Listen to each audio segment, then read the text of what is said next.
Hello বন্ধুরা, আমি দীপালি। শুভ সকালের শুভেচ্ছা জানিয়ে আবারও চলে এলাম একটা মিনি ব্লগ নিয়ে।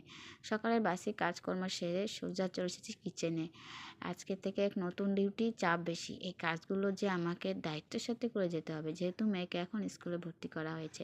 তারই জন্য টিফিন রেডি করছিলাম। আর আজকে ওকে টিফিন দিব ব্রেড টোস্ট। মেয়ে যেহেতু খেতে খুবই ভালো পায়, তাই মেয়ের জন্য টিফিন রেডি করে সোজা চলে এলাম ঘরে ছেলে এসে যে কি কান্দাকাটি, তারপর ছেলেকে সোয়েটার পরিয়ে মেয়েকে নিয়ে সোজা রওনা দিয়ে দিলাম।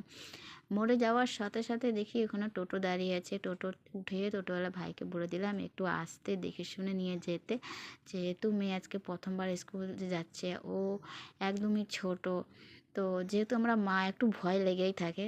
তো যাই হোক, বাড়িতে এসে বাসি বিছনাটা তুলে ছেলেকে নিয়ে এখন একটু রোদ্রে বসবো। আর এই রোদ্রে বসে আমারও সকালের খাওয়াটা হয়ে যায়।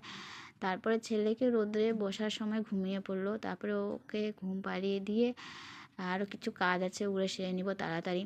তো কিছু ভেজা কাপড় ছিল, রোদ্রে নেড়ে দিলাম। নেড়ে দেওয়ার পর ছেলের কিছু ময়লা কাপড় ছিল, ওটা এখন ভিজিয়ে দিব। ভেবেছিলাম এখনই কেচে দিব, কিন্তু এদিকে এসে দেখি ছেলে ঘুম থেকে উঠে বড় বড় চোখ করে ট্যাপ ট্যাপ করে তাকিয়ে আছে। ছেলের ঘুমও প্রায় এখন কমে যাচ্ছে, 15 থেকে 30 মিনিট। কাজ করতে খুবই অসুবিধা হয়।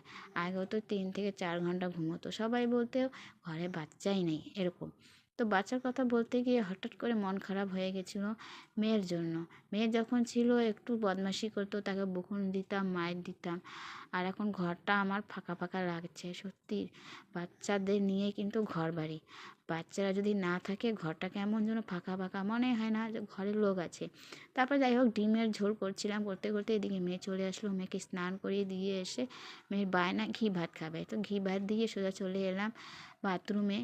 আর এখান থেকে আমার রান্নাঘর আর খাটটা একদম সমান, মানে খাটটা মাঝখানে। এখানে বসে কাজ করলে আমি ছেলে মেয়ে দুজনকেই দেখতে পাই। তারপরে কাপড়গুলো ধুয়ে রোদে মেলে দিচ্ছি, বেশিক্ষণ তখন রোদও থাকবে না। তারপরে স্নান করে দিয়ে এসে একটু আয়নার সামনে দাঁড়িয়ে দেখি চুলও আমার প্রায় সাদা হয়ে গেছে। দেখে তো আমি একদম অবাক হয়ে গেছিলাম। তারপর নিজের খাওয়াটা বের করে নিলাম।